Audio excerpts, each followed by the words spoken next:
Hello, everybody. Thank you guys for joining us. I had a lot of fun looking through the people who are attending today, see a lot of my friends. I'm really glad to be able to spend this time with you.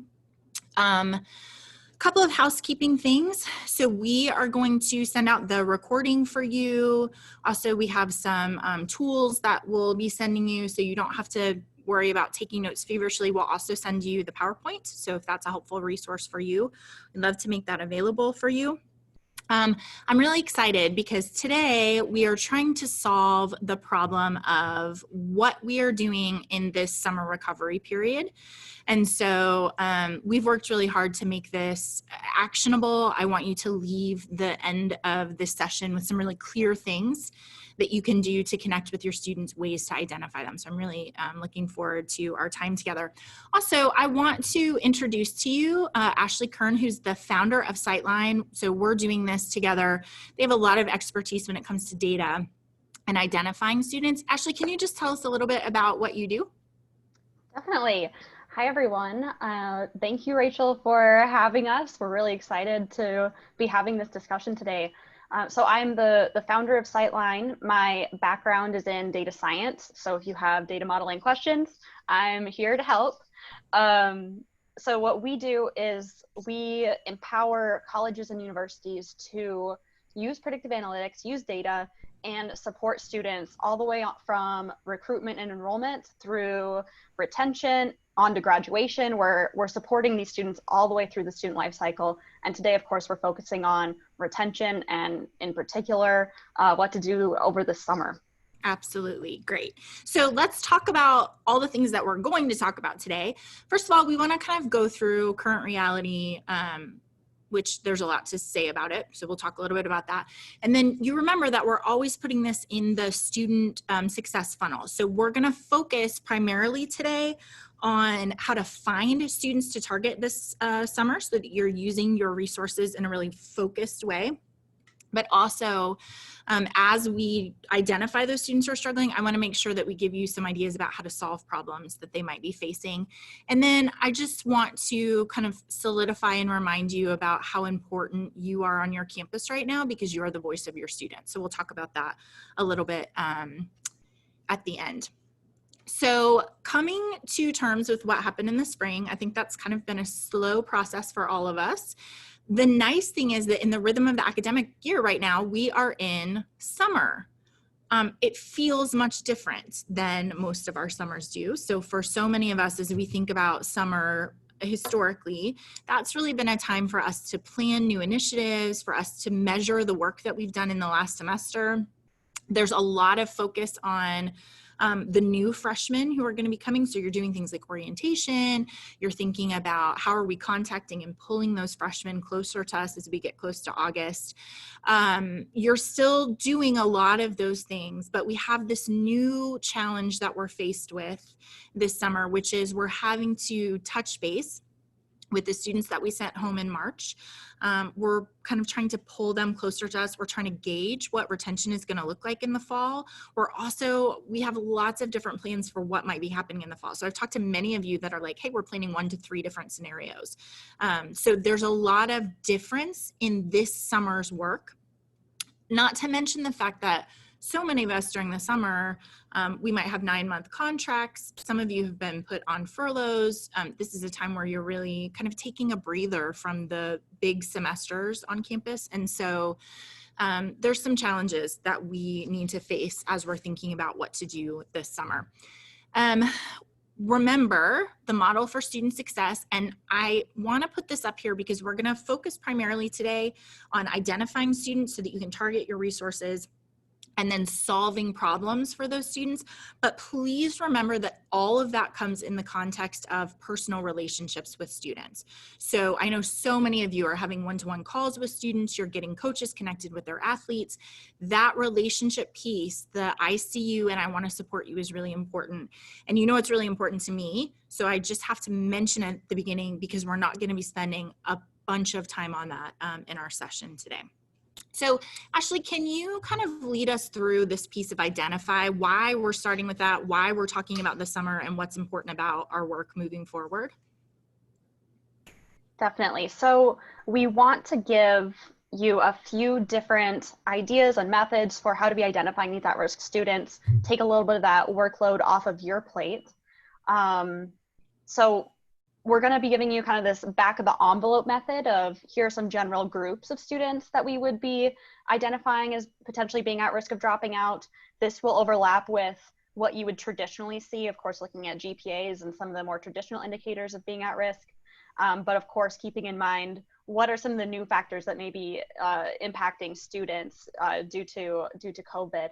And then we're going to be giving you, a look into if you were to use a more advanced predictive model, something that's a little bit more precise, how would we be identifying those at-risk students? Did I lose control here? Uh-oh. Oh, here we go. Yeah, so we have that back of the envelope method that we're going to be describing to you, and then we'll describe to you our process for if we were to use that more advanced predictive model. So our first kind of rough group of students that we believe to be at risk due to a lot of this, disruption related to COVID is your students who were previously engaged on campus. These are your social butterflies that normally we would not be super concerned. They're engaged on campus, they have community, particularly if they have, good academic standing, we wouldn't be too worried. Now they're lacking a lot of that engagement. They don't have their community to check in with, and we need to be checking in with them and being a little bit more proactive with these social students. Absolutely. I think there's a couple of ways for you to get to this. So we'll talk later as we're trying to solve that problem for them. As you think about like clubs and you think about organizations on campus, I would just be prompting student leaders in those areas to be connecting with their students. But also, if you've used a non-cognitive assessment, we've talked before about how things that might be an indicator of success for students now all of a sudden become an indicator of challenge and struggle for them. So as you're thinking about things like satisfaction with academic life on campus, commitment to the institution, social integration, being satisfied with the social life, anybody who was like, I love it here, it's wonderful, I'm so glad to not be with my family, those are going to be students now that are having a challenge. And I don't think that it necessarily means that they're not going to come back. I think it means that they need to hear from someone on campus that kind of understands what they're going through and the difficulty of that. If you use like a thriving quotient or the CSI, you're going to be looking at things like social connectedness, social involvement, whether or not they were really interested in getting help meeting new friends. Those are all people who love your campus environment and probably are struggling like so many of us with being separated from it and would probably benefit from a check-in on what's going on with them. So I find this super interesting, Rachel. This is a survey that Pharos, or results from a survey that Pharos put out, results from students looking at, what services they had expected to be using. And you essentially need to figure out what are some suitable replacements for a lot of these things that students won't have access to. Of course, we've talked about the students who will be lacking student activities, who they really need, we need to touch base with those students and let them know that we're here, we're listening, we're trying to get everybody back involved in normal life as much as we can. Advising services, I think that can continue remotely, but advisors need to be probably a lot more proactive with that. Was setting that up remotely. One thing that when I first saw these results and, we discussed with Pharos the importance of rec services, and then further down here we have health and wellness, and there are just so many students that go to the weight room or take yoga classes or whatever it may be to get active to help them with their stress and anxiety and just staying overall healthy. So we need to have, even if students are back on campus, those services are still going to be limited, whether it's for sanitation or, they may not be open at all. So we need to have some sort of substitute for something online. Some of these really critical things that students are pointing out are important. Absolutely. So we'll talk a little bit about how to solve that. I'm really curious. I know so many of you Joy, I'm thinking about you specifically, did this survey and did such great work as you were looking at what are the services that students expect to use. And so I would love to hear kind of the tactics that you're taking. It's really helpful to go to all of these services and say, we would really like for students to be contacted to you by at least one time this summer. So we can talk more about that when we get into Solve, but absolutely looking at the cohorts of services that students are going to be connected to is super important. So here's another back the envelope calculation. And this is something that we can provide to you, a spreadsheet that comes with all the formulas that you need to do this yourself. If you kind of remember back to your intro stats class, we're creating z-scores and standardizing data on this normal curve. And so we're going to be looking at what students do we think are, they're becoming outliers and they're outside of the range of kind of appropriate values. Looking at GPA, we can look at student high school GPAs. I think it's also important to look at changes in metrics. So has a student's GPA changed significantly from last semester? And we can do this outlier analysis to figure out which one of these students are really standing out. I think this is particularly important when you look at GPAs and you basically have to pick a threshold. Are we working with students with less than a 2.5 GPA, less than a 2.75 GPA? Where should we be drawing the line? And I think this outlier analysis can help you do that to really pick out those students we should be working with. We're also going to be, basically assigning these students to the responsible party. Is it their academic advisor, their department head, who should be checking in with these students? Or are there other kind of resources on campus that are taking responsibility for these students that we're identifying? Yeah, I love that. I think this speaks particularly to students who are hard workers, who go to office hours, who show up for tutoring, who study in the library, who are facing tremendous hardship because they've been at home, and their GPA, I mean, you would just look at it and think, what in the world must have broken? What in the world happened there? Right, the world broke. And so that ability to look at a student's kind of standard performance and then find those outliers and just contact them and say, hey, what can we do, to make this better for you, I think is a really powerful group of students to focus on. Exactly, and this is a very quick way to be able to do that. So something that Rachel has brought up to me fairly consistently lately is the idea of recruiting these students. So if they're already continuing undergraduates, we, due to all these changes, we have to re-recruit them to campus. And when I do my enrollment modeling for institutions, one of the biggest factors this is for first-time students at a university, one of the biggest indicators of whether or not they will enroll is how close they are to that institution.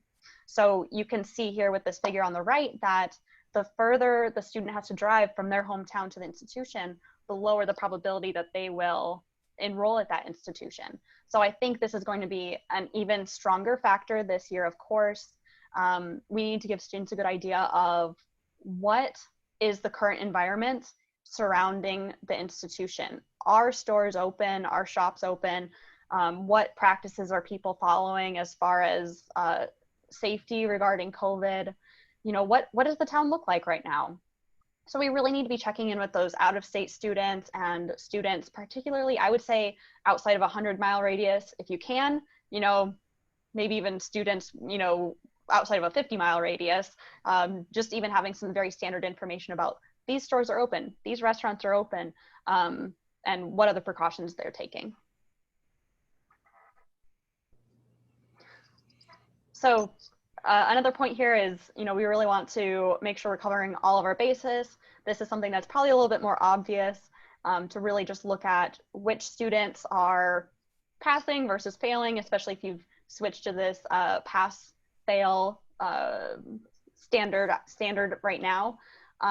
You can also look at, for each student, what's the proportion of passed classes versus failed classes that they have.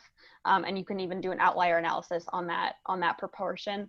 And then of course, looking at your conditionally admitted students. So this is something that you're probably working on already. You're probably already looking at your students who are struggling academically, but we want to cover all of our bases.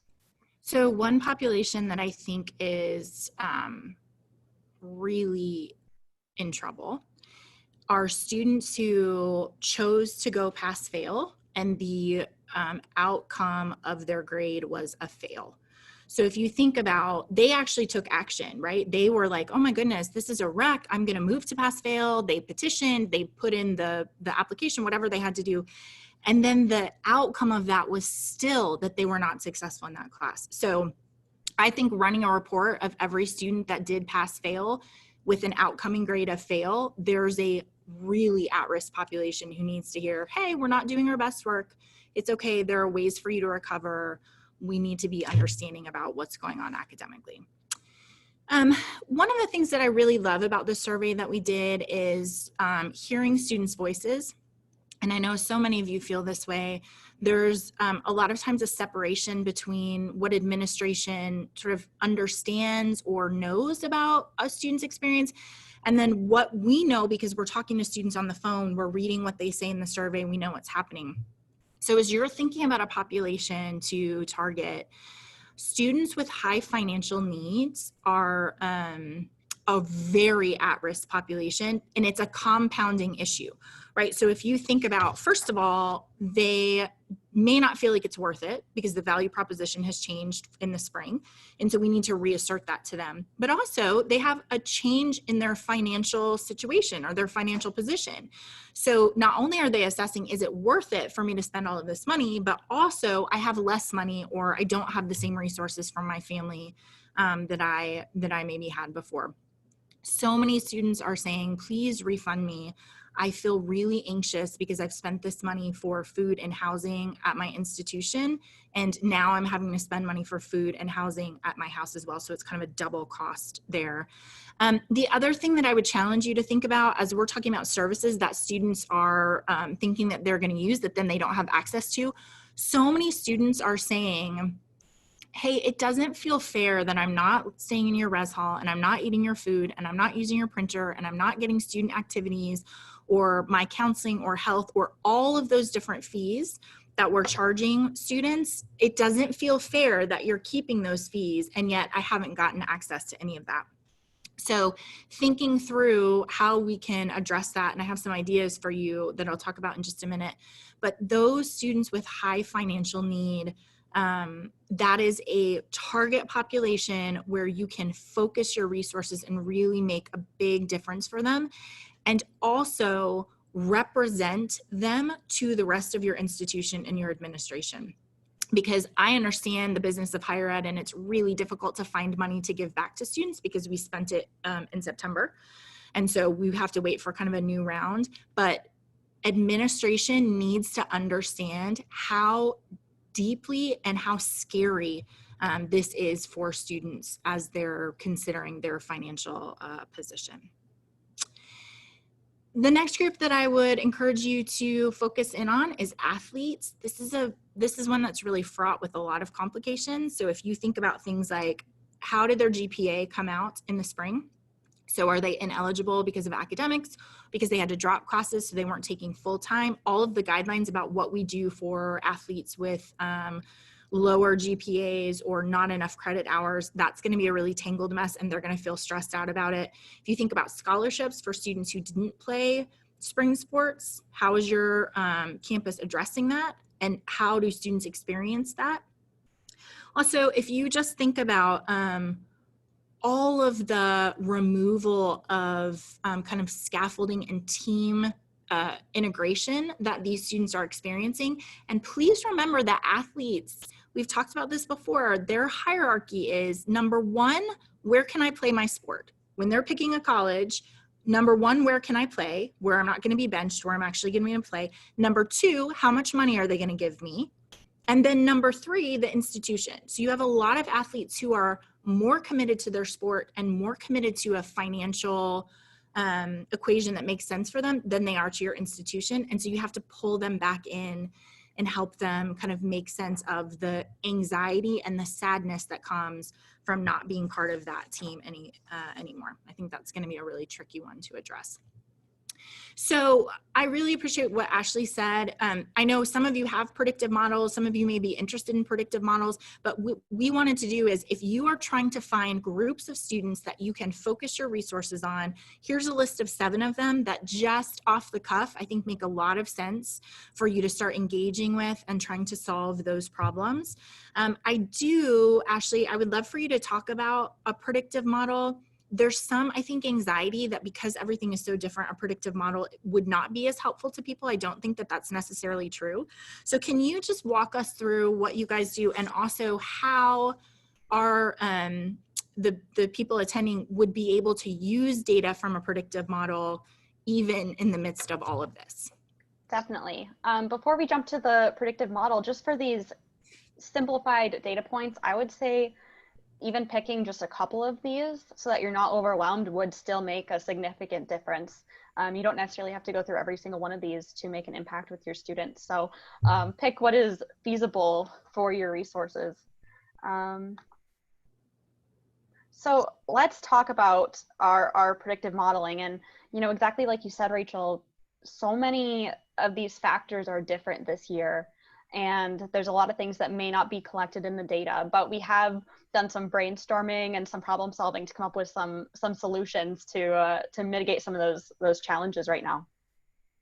So with a predictive model, what you end up getting is for each individual student, you're estimating the probability that that student will drop out over a given time period that we would set.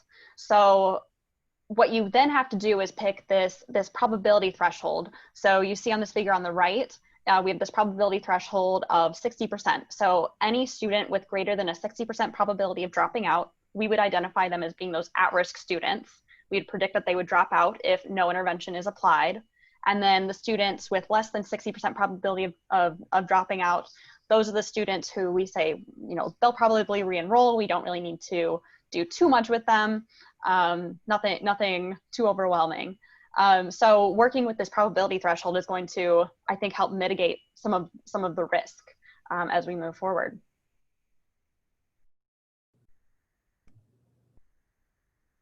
Can you talk about the helpfulness of this intervention timeline with a predictive model?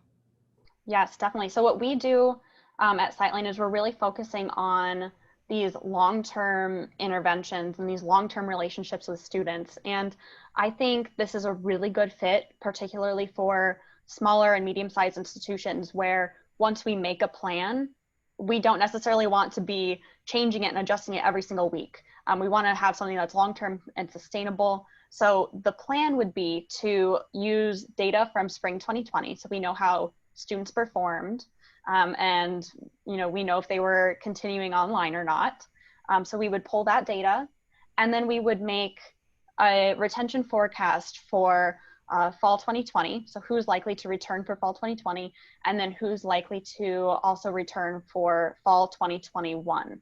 So this gives you 2 different timeframes to be working with students. We can do something remotely for our at-risk students during the summer and identify, you know, what are the factors that are causing the student to be at risk? How can we help this student? And then set something up that's, you know, if students are on campus in fall, that's great. We can have some sort of intervention programming that's in person. If students are still remote at your institution, that's okay too, but we can plan something that's a little bit more in depth for those students throughout the entire fall semester. Absolutely. And one really nice thing, like so much of Pharos 360 data, you can pull this data straight from 360 for this predictive model. So all of the data that you have, please remember, those of you who have 360, we're pulling data in not just for practitioners, because we want you to be able to see that information as you're sitting with the student, but also because we want you to be able to do really robust reporting and analytics with that. And so I would just say, so many of you have lots of data in 360 that can be used, but also please be thinking about if there's reporting data that would be helpful as we're considering finding these hidden cohorts, then we would love to be able to pull that into your Pharos 360 system and display it for you. I'm really happy about this question of like is there a silver bullet that can just fix all of the problems that we're gonna face? And the answer is no, unfortunately. Can you talk a little bit about kind of both that mentality and then the reality of using a predictive model in the current times? Yes. So we would love for this to be a simplified system. We would love to say that, students with less than a 2.5 GPA, they're most at risk of dropping out. Let's work with those students. But that's, of course, oversimplified.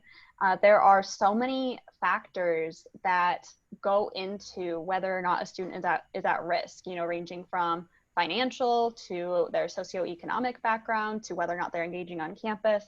And of course, now a lot of students cannot engage on campus. So what the predictive model does is we're able to really quantify the impact from a whole wide range of factors into whether or not that student will be retained.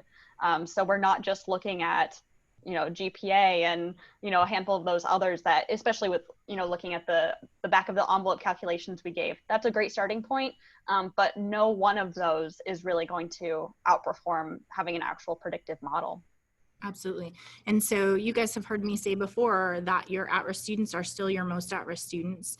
It may be different levels or different reasons why they're more at risk than they were previously, but if they have those at-risk characteristics, then those definitely are still going to be intact no matter what happened to our students in the fall. Yes. So this is where, I've explained where we have this probability threshold. And this is what I think we should do to account for that bias, where our previously at-risk students are going to be even more at risk. And a lot of those students who, we would normally think are going to be okay, are going to struggle. So what I recommend to do to account for this bias is to adjust that probability threshold. So if you move it back to a 40% probability threshold, we are creating a larger pool of students, at-risk students that you would be working with. But I don't want to scare you off by saying we're working with more students, because we have a solution to that as well. What we have developed is a student segmentation algorithm. So once we have all those at-risk students, then we can group them with students who have similar qualities or who are at risk for a similar reason. So then you only have to create a handful of interventions for each of those groups, not completely individualized for each student. So right now, without knowing how a lot of these changes have impacted student retention, our best bet is to say, okay, let's widen that pool of students that we're working with, and create a couple of additional interventions, though making sure that we're not overdoing it by making an individual plan for every single student. Absolutely. And I think this is a really good time to remind everybody and ourselves and our administration that retention is always an equation. And what we've done in terms of inputs, so that's part of the equation, what happens on our campus and how we connect with people, and then the outcome of that is your retention number. And so thinking about what we have control over right now is what we're doing this summer and being able to target these groups that we're identifying as needing extra help. I think it's really good timing for our schools.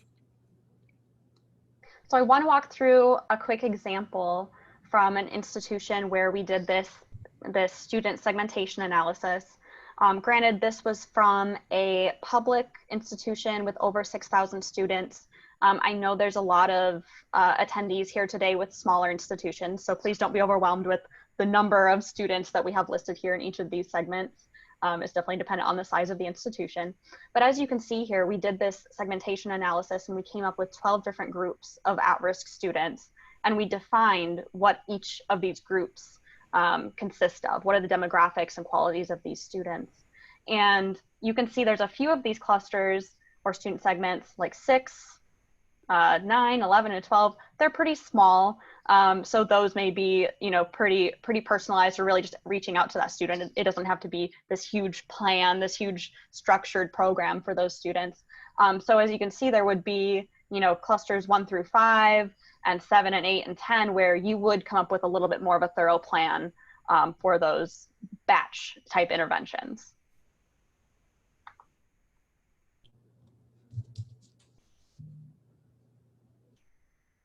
Uh-oh. There, we got it. Okay. So here are just a couple examples of those clusters. So cluster number 5, we had, so these are all at-risk students. These students are not participating on-campus activities or organizations. They're primarily first-year students. They're receiving Pell Grants, and they have low academic performance. So cluster 5 needs a fairly in-depth intervention. We would look at talking to them about their financial situation and some financial literacy resources, potentially a success course for the fall semester, setting them up for that.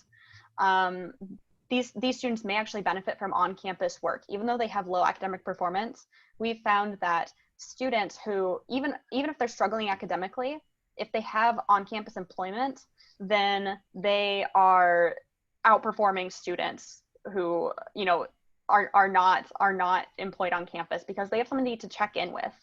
I think down the road, it would be great to think about what kind of things students could be doing remotely, whether it's research or just engaging with their, any research groups in their department. That would be great to do remotely. But if it's on campus, I think there's a lot of work study opportunities. We have cluster 8 here. They are students in low academic standing. They're receiving Pell Grants. They're non-residents. Again, this is a public institution, so different tuition rates for in-state and out-of-state. And they're primarily juniors and seniors. So this group of students, they have very high tuition bills.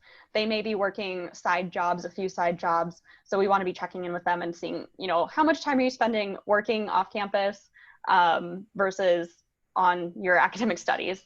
Maybe that's, really what's tying them up and figuring out what we can do to support them. And then cluster 10, they had the highest financial need on campus. They had above average academic performance. They were receiving Pell Grants, and they were not first-year students. So if you do have any kind of performance-based scholarships available, this is the group to assign them to. They're doing fantastic academically, but they definitely have that financial need. So you can see how we can really start differentiating between why these students are at risk and providing those batch intervention strategies. Absolutely.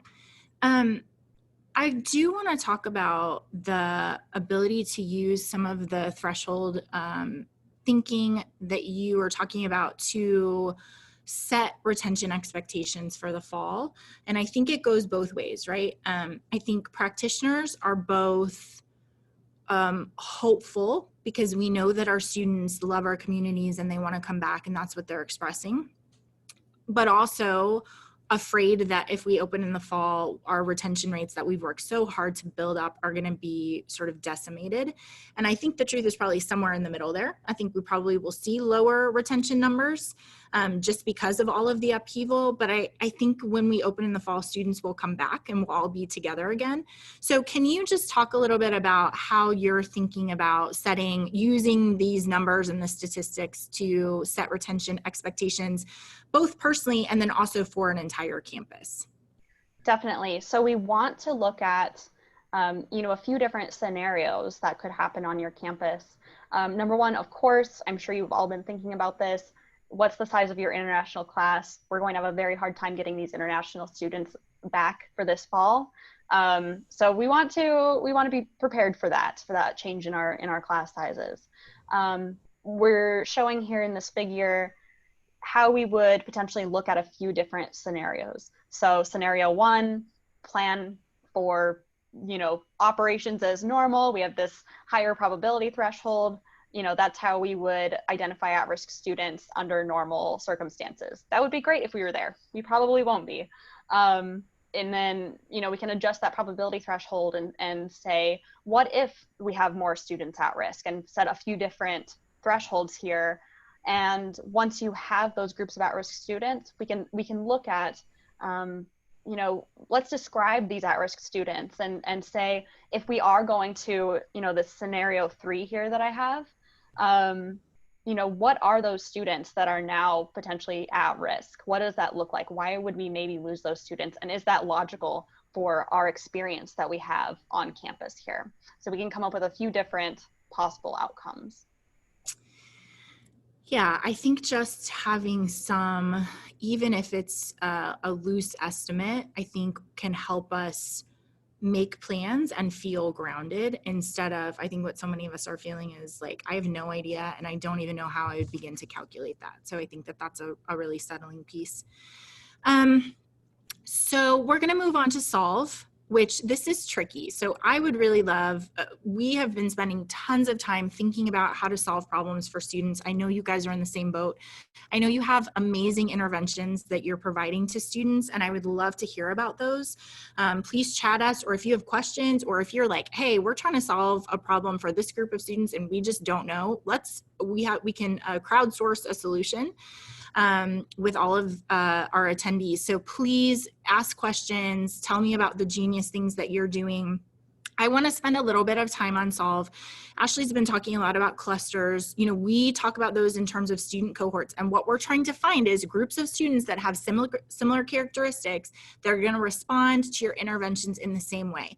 And we don't have to come up with a like, what do you need and what do you need and what do you need in all scenarios. Oftentimes, if we can identify the predictable challenge by using a predictive model or some leading indicators, if you don't have any of those things, you can go to institutional research, or you can go to your faculty who are really good at data and ask them to help you come up with a target group of students. And if we can predict a challenge, then we can create a special targeted solution for that challenge. And sometimes you want to have some flexibility in that. So I'm going to talk about both a catalog of interventions and then like a straight line where you say, if the student has this, here's what we're going to do and how we're going to do it and what we're going to measure at the outcome of that. So when you're thinking about your predicted interventions, all those groups that we talked about, whether they are high risk because of a predictive model, or they're an athlete, or they have high financial need, you want to be thinking about, are we trying to solve an acute issue? If I can just check that off the list for the student, we're good. Or is it a global issue? We need to solve this problem for all students. I worked with a school one time where no one could ever get in touch with the financial aid counselor. So that is a global issue that we have to solve for all students. And it's a big cohort, but if we solve it for them, then we don't have to keep coming back to how are we going to support them through this challenge. The other thing I would remind you about with your predicted interventions is you're thinking about timing. So we are right now in the summer. We are working to try to mitigate what happened in the spring. We're trying to pull people closer to us for the fall. But you also within a semester will have these things. So I suspect that if we open up in the fall, students will come and they'll be really engaged and they'll be happy to be there. And then something's going to happen after the first couple of weeks where they are feeling overwhelmed, or they're trying to get used to the loss of things. Like, it's not going to be exactly the same as they remember. That would be a semester timeline where we would say they need to hear this message because they're starting to feel overwhelmed, and really recognize that things are not going to just go back to the way that they've always been. So you want to be thinking about your timing with those predicted interventions. And then Rachel, yeah, if I can jump in real quick, I also want to add that as soon as we reach that census date in fall 2020, we are going to have solid data on outcomes. So we know how those students who had previously been engaged on campus, who lost that, we will know how that impacted their retention. So we can fairly quickly, update the data, update the model, and have a new, more accurate forecast for who is not going to still be here by the end of the fall semester. And also that'll depend on, are we still remote, or are we back on campus, and are facilities limited? We can account for that in the data as well. So as soon as we have some of those preliminary outcomes, we can be a lot more precise with those models. I am longing for that day. Yeah. I feel like right now we're just in the unknown and everybody's working super hard, but being able to know what those 12th day numbers look like, and then being able to kind of chip away at that, I'm very eager for that time to come. Okay, so when I'm coming up with predicted interventions, here's what I'm thinking through. What are the barriers? What are the resources I have? How am I going to communicate with students? And then what am I going to measure, and what is the follow-up? So if you've identified through your survey groups of students that you're targeting this summer, if you have specific cohorts, or if you're thinking about the groups that we've identified, what are they facing? What can I give them? How can I talk to them about it? And then what do we want to measure and follow up on? So the way this actually looks for you is that you could come up with an entire plan where you say, for example, the cohort challenge is that we have an applicant with a weak academic history. So maybe they're going to be conditionally admitted. Before orientation, we're going to find this out because our admissions counselors are going to tell us, and then we're going to enroll them in our strategies class. We're going to do weekly class meetings with them. We're going to talk to them about time management and campus resources. And if they're not doing well at midterm, we're going to add in some extra meetings. You guys all have this for things like conditionally admitted students or probation students. We're just talking about now articulating the process for coming up with those predicted interventions and applying them to these new groups over the summer, so that you can connect with them in a way that makes sense and helps solve their challenges. The other piece of predicted interventions, so these are kind of lockstep. These would be policies where you say, if a student's coming in conditionally admitted, we want them to be in the class, they have to have these meetings, we're gonna look at them in midterms.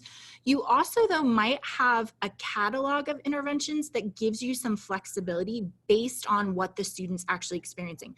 So this is a great example of, if you have a student who's still deciding on their major, maybe they don't know their major because they don't know themselves well enough. Maybe they don't know enough about jobs. Maybe they need to do some research. You can have a catalog of things that you can offer them. So for this student, they don't know themselves, so I'm going to make them do some personality assessments and some career testing so that they can learn more about themselves. The next student that walks in, maybe they know themselves really well, they just don't know anything about jobs. So I'm going to tell them, you need to go to ONET and you need to do some research about jobs. So this is sort of a cheat sheet as you're thinking about groups to target this summer. What are all of the different things that we could offer them that then I can deploy them individually when that makes sense, instead of having to kind of go back and recreate the wheel every time. So I want to talk through those cohorts that we mentioned. The first one is your high engagement students. So my predicted interventions for those high engagement students would be that we want student leaders and we want sponsors of clubs and of organizations to be sending invitations and brochures and to be posting about fall events, because we want to remind them how much they love to be in our community. And we also want to give them dates and things to look forward to. So, hey, when you come back in the fall, here's going to be our first club meeting, or if we're online in the fall, here's how we're going to do those club meetings. The key with them is really to remind them and then to continue to get them committed to sign up for those different things. And I think student leaders and sponsors of those organizations, those are the right people to do that with, because they already have a relationship, and engaged students are going to be longing for that renewed connection there. Okay, the next one is your student services. And I would just say this idea of these student services doing the work that they normally would be doing with students, but doing it online and through the summer needs to be explained to them. So like I said, normally in the summer, we're kind of disconnected from our community, our student body, and we're taking some time off and we're thinking, this is going to be really different because we've had this kind of hiatus from our students. So the three that I would think specifically about, I would look at students who typically are using tutoring but didn't get to use that in the spring. I would look at your outliers there, so students who did not do well. And you need to have some process for rethinking putting students on probation, students who are conditionally admitted and now are on probation because of their GPA in the spring. We have to pull all of that process apart and think about how we're fair to our students given the fact that we sent them home, and communicate that really clear to them. So I think tutoring services is going to be a really important group to look at the data and communicate well with those students. And then also please think about your students who rely on your counseling services. I know a lot of you over this semester made that available still for students kind of through telehealth, which I think makes a lot of sense. And I don't know, I would be interested to hear your all opinion on this. I don't know what's going to happen with students who rely on counseling in the fall. I don't know if they're going to be eager to come back because it's a safer, more predictable environment for them, or if they will feel so overwhelmed and unhappy with how things are going that they would be considered a daunting task to get all of their stuff together to come back to campus. So I don't know really how that's going to fall, but that is clearly a population that we need to be checking in on. And obviously counselors would have to do that because we don't have the data on who's going to counseling, but that would be something to articulate to counseling services. And I think disability services is the same way. I would want to see outcome surveys from students who use disability services, what their experience was in the spring. And then remember, I'm always saying, spring was like a big disaster that we couldn't plan for, but fall we can plan for. So if disability services students didn't get good service, or if something happened there, I can imagine how difficult that would be to deliver. We can make it better for the fall if we're not opening up and we're having to go online. So I think those are 3 student service offices that I would just go talk to really specifically about the populations that they're serving and the things that they're doing to help them solve those problems.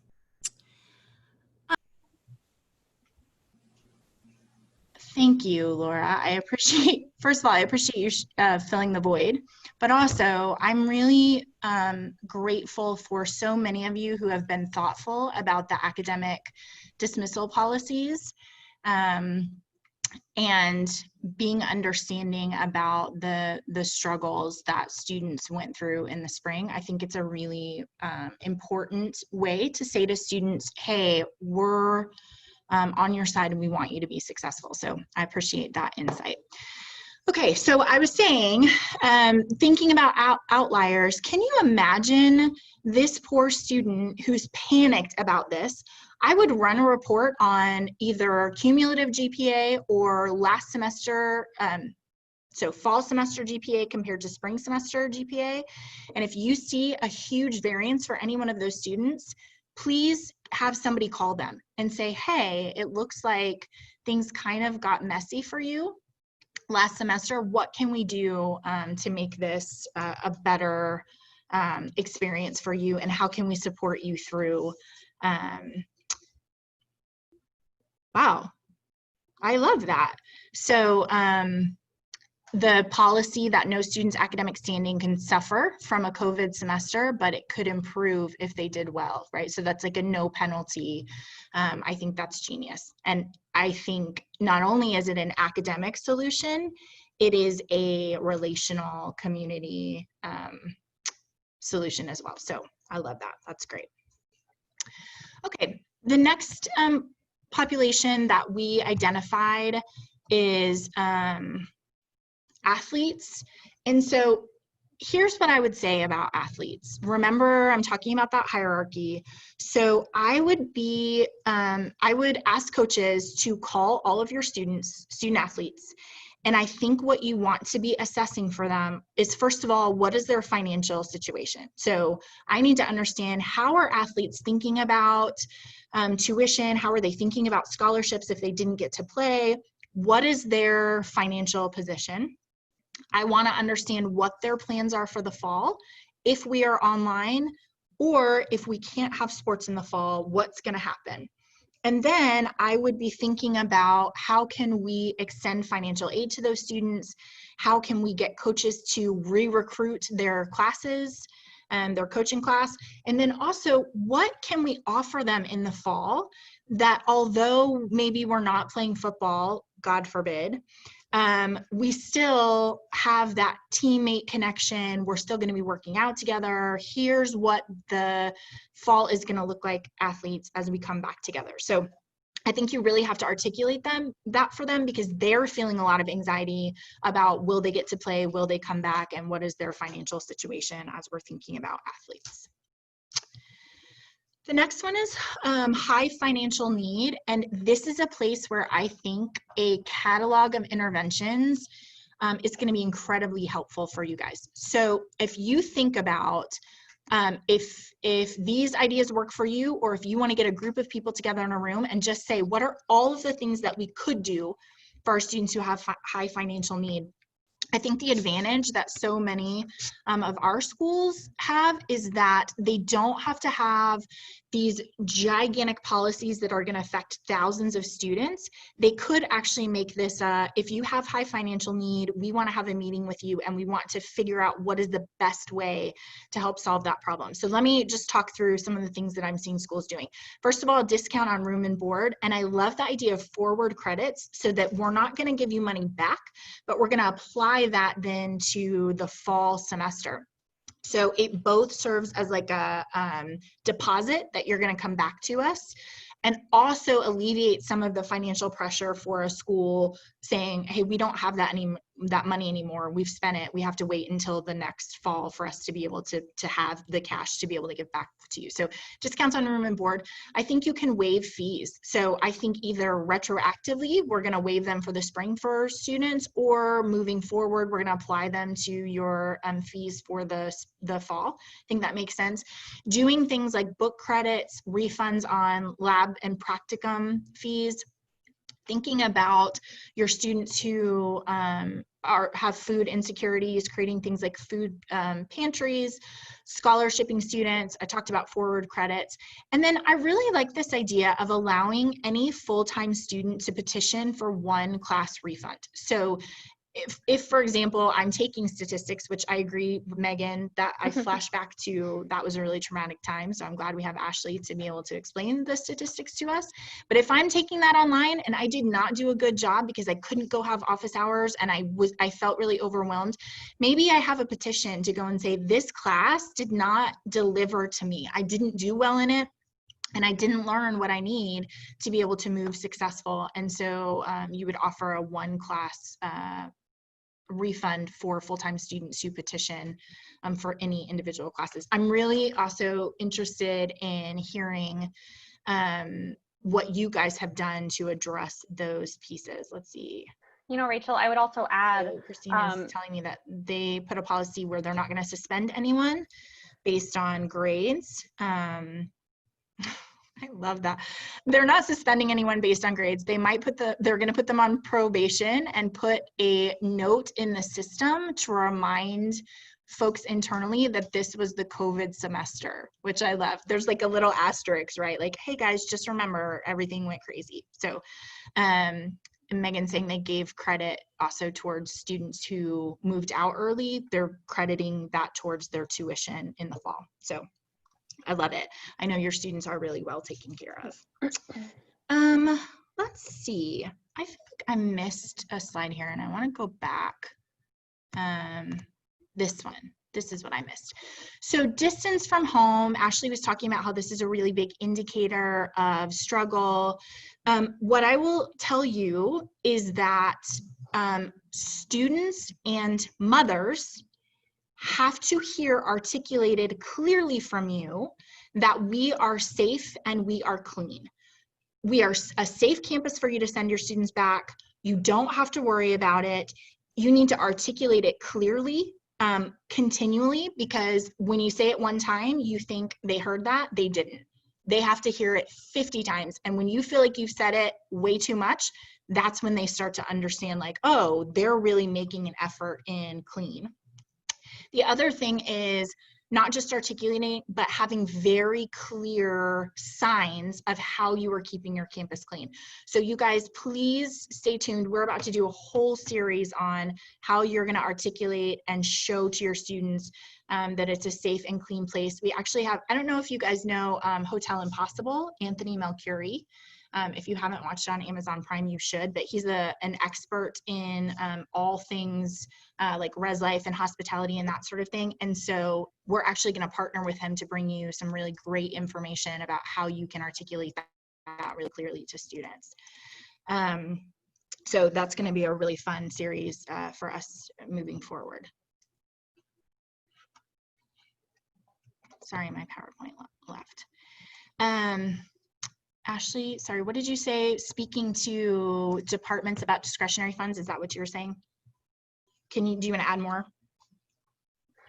It's really about finding the right resources. I found working with a few different schools that a lot of individual academic departments, they're connected to different organizations or foundations that are from industry, they have a certain amount of scholarships each year that they give out. So right now, being really conscious of where you're allocating those funds and giving it to the right students who are in need could be very helpful. For sure. Okay, let me move forward. So I just want to remind you guys, all of the case management and student success processes that you're doing, you should be doing them in 360. If you have an Excel spreadsheet where you're keeping track of something, you should probably be doing that in 360. So we want to make the cohort management where you can see exactly what's happening with students, when's the last time you contacted them, what's happening in their case, as you think about assigning those case types. So here's a student who's an athlete. We just had a conversation with them and we've assigned these case types to help keep track of what's going on with the student. All of that will make this process way easier. Also remember that you're going to get really remarkable measurements out of 360 if you're keeping track of your case management in there. Okay, the last thing that I want to add is the ability for you to make an impact on what's going to happen in the fall by the work that you do this summer. If you can find these smaller groups of students, if you can target them, if you can make sure that they're connected to you, and then you can be really creative as you're solving problems. The nice thing about the solving problems is that you are, as you're doing things like, hey, you can't get suspended, or hey, we're not gonna let this affect your GPA. Although that's a really specific thing that you're solving, you are doing it in the context of relationship. And what students will hear is they care about me, I'm important, they're going to be connected to me, and they're committed to my success, they're on my team. And so that's really important. And I would also remind you that you guys are the voice of the students on your campus. So you hear things that faculty don't hear, you hear things that your president doesn't hear. The responsibility that we have to represent our students well, to make sure that people are listening to them and understanding very clearly what their experience is, what they need, how they're struggling, and how can we be flexible and gracious to them so that we can be successful as an institution and they can be successful to continue on to graduation. That is such an important piece of your job this summer to represent your students really well. We have a few minutes for questions if you have any of those. Ashley, do you have anything that you want to add as we think about using data to help us focus our resources this summer? Yeah, I would say if you are overwhelmed by the data, pick at least one of these suggestions, pick one of those back of the envelope calculations, start there, do it thoroughly as far as interacting with your students, follow through with that, and see what else you can take on. But try not to get overwhelmed with all the different options we provided here. Absolutely. I always love that. I think, you know, if you just pick one thing and you invest in it and measure it, that is light years ahead of not, right? So it is a good reminder to us that we're just doing the best that we can. And I know all of you have a deep heart for students to try and find them. We will stick around for a few minutes. I do want to remind you that we will send you the video. We might edit out the fact that my computer died and I left for a little while, but we will send you the video. We'll send you all of the PowerPoint slides so that you can use those. Yeah, so one of the questions is we don't have a full understanding of what the fall looks like. And that's really difficult to talk to students about. And I agree. I think the reason that I am so eager for 12th day to come is because we'll know, are we open? Who came back? What's gonna, right? So right now we're just in this place of being off balance because we don't understand what the fall is gonna look like. And I think my recommendation about how you talk to students is to cast both visions, really, to be able to say like, hey, this is ideal. We want to all be back together in the fall, but also know that if we're not coming back in the fall, these are the things that we're going to do. So it's not the same as what you experienced in the spring, because I think that's incredibly important for students to understand. Again, we had a crisis in the spring where we didn't plan and we didn't do our best work and we weren't sure what we were doing. Well, now we've had 6 months to figure out how we're going to do the fall differently and how we're going to do it better, and it's not going to be the same experience. And so I think that's really important to communicate to students. Any universities giving one class refund as a scholarship or a credit for the fall? I'd be really curious to hear if any of you guys are doing that, if that's on the table, if that's something that you're considering. As I look through the student survey data, what I saw is the ability for universities to address both the financial issue and the lower quality online class, which results in lower academic success for students. Those two things, finances and I didn't get the grade that I think I should get because everything was a wreck, completely changes students' posture towards their university. So they go from, please help me, I feel like I was taken advantage of, I'm really unhappy, to thank you so much, I really feel like you cared for me and you're helping me solve problems. So I think those are the two most vital things. I'd be curious to know if any of you guys are doing refunds as a scholarship. All right, guys, well, we will send you the slides, we'll send you the video. Ashley will send you also in that package the spreadsheet so that you can go and look at some outlier information with your Z-scores. Hey, thank you so much for joining me. It's really, I know so many of us are practitioners and have a heart for students, and I love data as a tool that helps me find the students who need to hear from us and feel like they're seen and they're important. So I really appreciate the work that you do. Thank you, everybody, and thanks for having me, Rachel. Yeah, absolutely. You guys have a great day, and we will just continue to provide you content to help you this summer. So good to serve you. Have a good day.